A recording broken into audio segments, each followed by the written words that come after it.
Hi, it's Rev Pipster here. Uh, my opinion on this about this young lady with with only one arm who's presenting children's television. Um, uh, of course, they've taken over from her and her co-host have taken over from Chris and Poi, who have been presenting CBeebies for some time now. And yes, I certainly did notice a difference because I has been used to Chris and Poi watching them alongside my son, who is uh, just turned 3. Um, not that I spend all my life watching television, but I do miss Chris singing.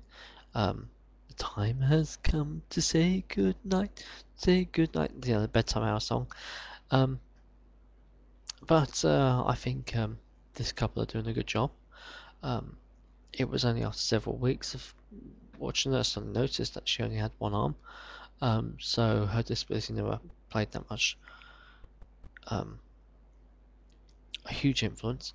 One thing I would say is that seeing coming from the perspective of someone who works with people who have disabilities, a lot more profound and severe than this presenter's situation is that if we would actually hide all forms of disability from the public view, a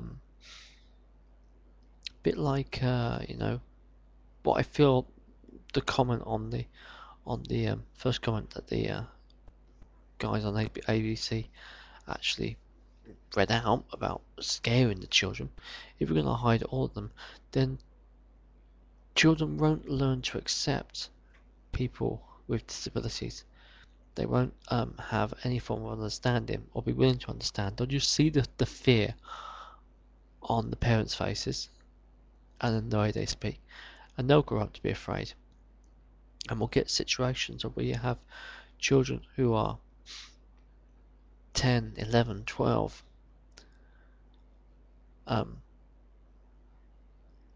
being very fearful and nervous and uncomfortable, where a gentle word and some moderate exposure at when they're age 2, 3 or 4 years of age might completely change the life perspective on disability and how they view it.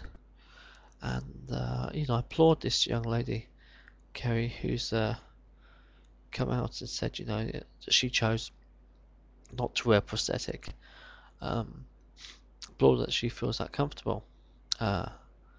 She's obviously had a longer lifetime of living with what is obviously a social stigma for some people, so she knows how to handle those situations. Because there are many people out there who think that, oh, they're disabled, so they should be locked away. Perhaps some of them go even so far as to thinking, pity they weren't aborted, pity they weren't euthanized after birth. Some people do think like that, sadly. And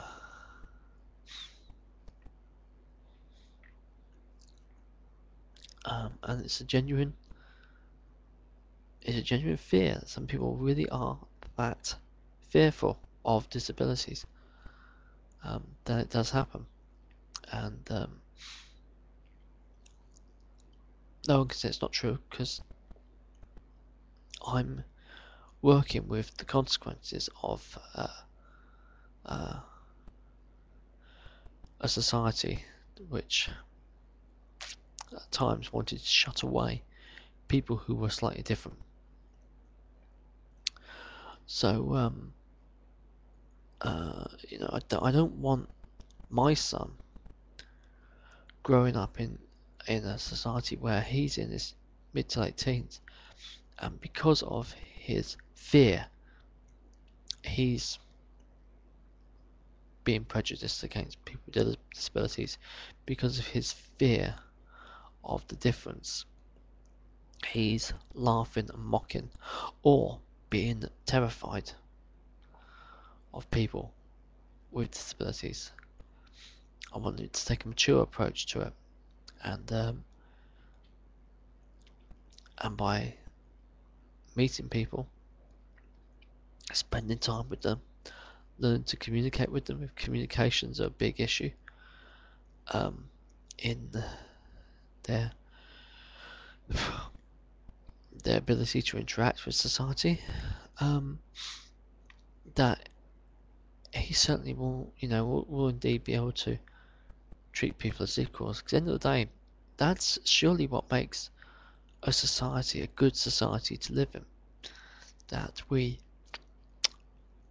support and care for all members of our society, whether they have a disability or not, and that we value all members of our society.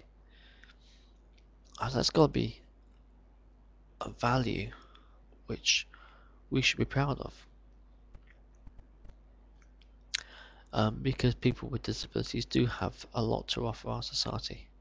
Because sometimes they're not disabilities, they're new perspectives on life, on human life in this modern age. And I think that this young lady's doing a fantastic job.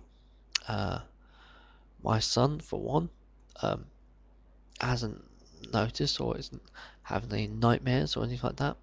So I'm looking forward very much to seeing more of this lady, and I wish her very well in her career as in CBeebies. I'd still like to know where Chris and Poi have gone to though. Okay, God bless everyone.